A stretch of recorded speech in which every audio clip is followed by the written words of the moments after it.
All right, welcome back. I have a tweet here. It's from GBrox1, and they said, sorry, I don't agree with you guys. 3 weeks off is a long time. The Steelers will be flat that first game, and it may cost them. I'd rather them be flat for maybe a first quarter, first half. They're not going to be flat for an entire game, than have one of their significant players, Ben, Bell, Brown, Pouncey, be hurt for that first game. Yeah, I mean, you know, when the Steelers played the Colts, you know, when they upset the Colts that year, okay. Heath Miller, Bettis, the Colts were like 12-0 or 13-0. They had everything locked up. They really didn't play the last 3 weeks of the season. Then so they were almost off like an entire month or 5 weeks. For a team that was like the Colts, that was a, you know, timing, rhythm, passing offense, that was probably too long. Okay, they didn't get enough work, and it was pretty clear in the first half of that game that they were out of sync. I don't think that's the case with the Steelers, and I also think, you know, they just played on Monday.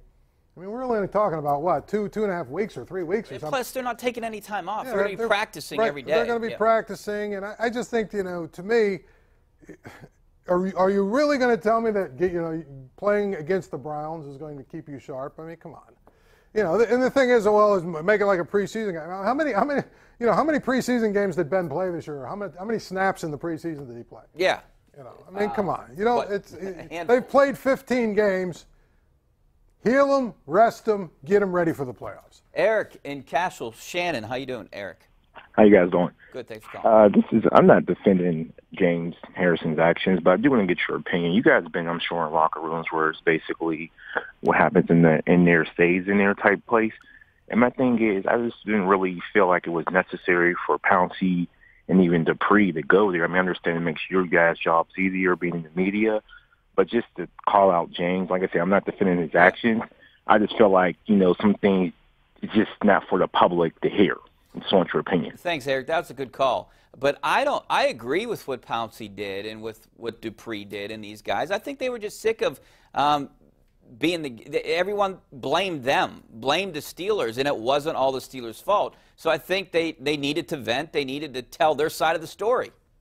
Yeah, I mean, I agree. I mean, they obviously wanted to get it off their chest. Yeah. And I think it's really telling that today Keith Butler, no comment. Exactly. You know, to me, if there was an element of lies or fake or whatever, he would have came out and I'm defended assuming Keith Butler, who probably has great respect for James Harrison, would have come out and defended James Harrison. Instead, he said, I don't want to talk about it. Yeah, he said we've said what we've said already. If there was, you know, a bunch of piling on and lies, don't you think Mike Tomlin, who has a lot of respect for, you know, James Harrison and everything, you don't think he would have stopped as he was walking off the field and say, hey, guys, let's clear something up here. I've read a couple of things, or I heard a couple of things that were said about Harrison. Let's get the record straight.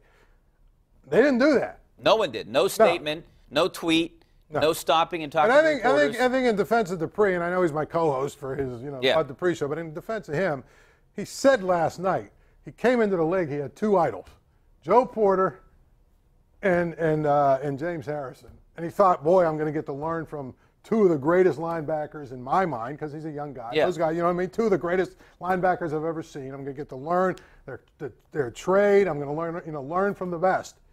And James Harrison wanted nothing to do with me. Wouldn't, you know what I mean? Didn't give me the time of day, and it was really disappointing, you know. And then it became like he was trying to undermine me because, you know, I mean, I don't know if he didn't want me to become better than him or what. I don't know what it is, but it just wasn't fair. And now he's up there telling New England that, you know, the Steelers cut him and did him wrong. That's just ridiculous. Hey, real quick before we go, do you think this had anything to do with Jarvis Jones not becoming the player that he was supposed to be?